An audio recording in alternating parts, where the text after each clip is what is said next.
Well, I started playing piano when I was 11, and I had dreams of being a musician. I enjoyed it. It was my life. It became my every essence of being. I went to college, undergraduate, majored in music, had my whole life ahead of me, and all I wanted to do was be John Williams, the composer extraordinaire. And I got into grad school. I was all set to be a Hollywood film composer. And then life stops on a dime. I lost the use of my left hand. I was misdiagnosed for 6 months consecutively, and ultimately I was diagnosed with pediatric brain cancer. Shot heard around the world. You know, everything came to a halt. They didn't know what to do with me. I was one in a million, and it was terrible, very isolating, angering. I felt like I could make the next me a little better. I could make that world for that sad, fearsome, isolated young adult better for me.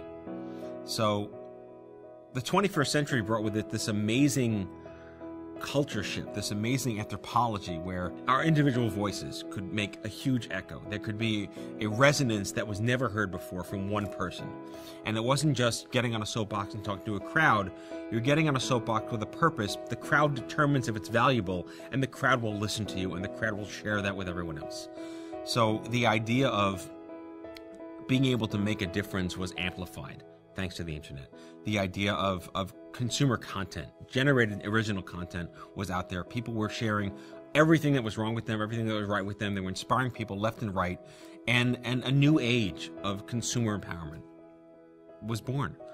And it trickled into healthcare. It wasn't just, I bought a toaster on Amazon, you might like this toaster. It was, I took this treatment, I told this doctor this, I went to this cancer center, I asked for this clinical trial, and you can too. So we're living in an age where people are now making empowered decisions in a way they never could before, and they're crowdsourcing their data intelligently.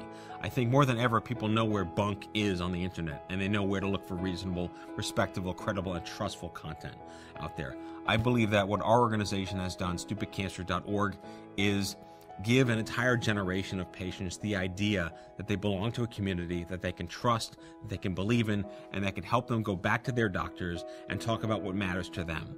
And that it may be anecdotal, but if there's enough of it, it makes sense, and this is how they want to choose to live the rest of their lives. This is what they want their survivorship to be. So we talk about Web 2.0, the idea of it's not just people shouting at you to tell you what's there. It's you have the right to have information brought to you on your terms. We talk about Health 2.0, which is the emergence of data that goes back and forth and sharing patient information. But now we're talking about Patient 2.0, the empowered patient, the e-patient. It's the citizen uprising in an individual who takes charge of their role as an empowered patient, who can espouse knowledge, information, and most importantly, trust and content to a wide berth of followers who believe that what they have to say empowers them in turn. I think that the nonprofit world and the e-patient world really serve as a conduit to pharma, to corporate, because we bring the crowd that trusts us.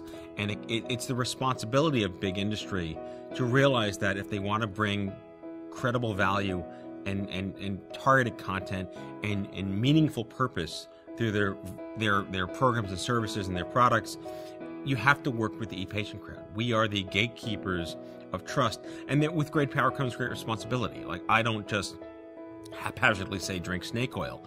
I would believe that if there is meaningful information that would help this community out there, I'll talk about it because they trust me. And there are hundreds of me out there right now that I'm so excited to know, and they're making a big difference because the people out there that may not have that leg up yet on their ladder in their navigation or their journey through cancer, they look for this credible content. They look for these organizations that have these trusted platforms and these large communities that gain so much value and empowerment from that it's this emerging ecosystem that I think the industry can truly benefit from if it really understands what its role is in that. And great things can come from that.